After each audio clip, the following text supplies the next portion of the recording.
बच्चों, आज पूरा विश्व एक अनोखा युद्ध लड़ रहा है।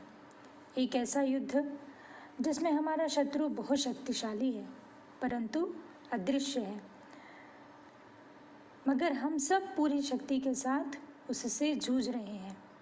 इस लड़ाई के बहादुर योद्धा हैं ये सब, जिनकी तस्वीरें आप देख रहे हैं। हमारे डॉक्टर्स, नर्सेस, पुलिस के जवान, सफाई कर्मचारी आदि। ये वो योद्धा हैं जो ना थक रहे हैं, ना रुक रहे हैं और ना डर रहे हैं।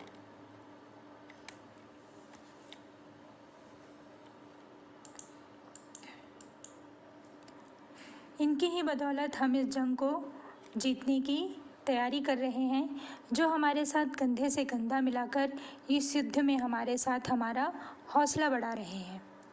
इनके इरादे इतने ऊंचे हैं जैसे ये हिमालय पर्वत। इनके हौसले इतने बुलंद हैं जैसे ये हिमालय पर्वत। ये हिमालय पर्वत भी हमारे देश के उत्तर में खड़ा न जाने कब से, सदियों से एक योद्धा की भांति हमारी रक्षा कर रहा है। इसी अटल हिमालय पर्वत पर आपके पाठ्य पुस्तक में एक कविता है जिसका शीर्षक हिमालय ही है और जिसके कवि हैं श्री सोहनलाल द्विवेदी। तो आइए चलिए इस कविता को पढ़ते हैं।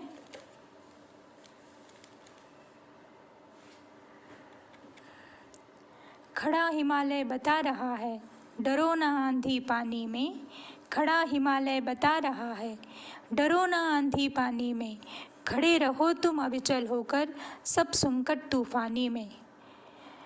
बच्चों, कविता की इन पंक्तियों में कवि अर्थात सोहनलाल द्विवेदी जी हमसे कह रहे हैं कि सदियों से हिमालय पर्वत इस धरती पर अटल खड़ा है और हमें बता रहा है कि हमें कठिनाइयों से कभी नहीं डरना चाहिए, क्योंकि वो जीवन का एक अभिन्न अंग है। मुसीबतें कितनी भी बड़ी क्यों ना हो, हमें हमेशा स्थिर रहना चाहिए और विचलित नहीं होना चाहिए। अब कविता की दूसरी 4 पंक्तियां देखते हैं। डिगो ना अपने प्रण से तो तुम सब कुछ पा सकते हो प्यारे। तुम भी ऊंचे उठ सकते हो, छू सकते हो नभ के तारे। इन 4 पंक्तियों में कवि हमसे कह रहे हैं कि यदि हम प्रण अर्थात किसी कार्य को करने की प्रतिज्ञा कर लें तो हमें उससे डिगना नहीं है, अर्थात पीछे नहीं हटना है। यदि हम ऐसा करते हैं तो हम सब कुछ पा सकते हैं। दुनिया का कोई भी कार्य हमारे लिए असंभव नहीं हो जाता है।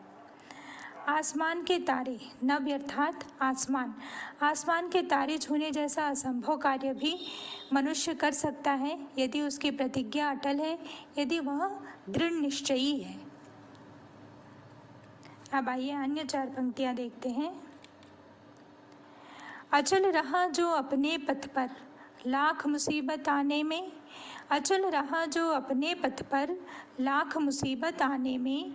मिली सफलता जग में उसको जीने में मर जाने में। जो व्यक्ति अपने रास्ते से कभी भी हटता नहीं है, यदि वह सत्य के मार्ग पर है, अच्छाई के मार्ग पर है, तो कितनी ही मुसीबतें क्यों ना आए, कितनी भी परेशानियां क्यों ना आए, यदि वह अपने रास्ते से भटकता नहीं है, किसी भी मुश्किल से डरता नहीं है, ऐसा ही व्यक्ति सारी बाधाओं को पार करता है और सफलता प्राप्त करता है। पूरी दुनिया में, विश्व में ऐसे ही लोगों का नाम होता है जो दृढ़ निश्चयी होते हैं और अपने कार्य को पूरा करने तक ना थकते हैं और ना रुकते हैं। मृत्यु उपरांत भी समस्त विश्व में उनका नाम सदैव अमर रहता है। तो बच्चों, यह है आपके पाठ्य पुस्तक की पहली कविता, जो हमें दृढ़ प्रतिज्ञ होने की, दृढ़ निश्चयी होने की और अपने कार्य को पूरा करने तक सतत प्रयत्न करने की शिक्षा देती है।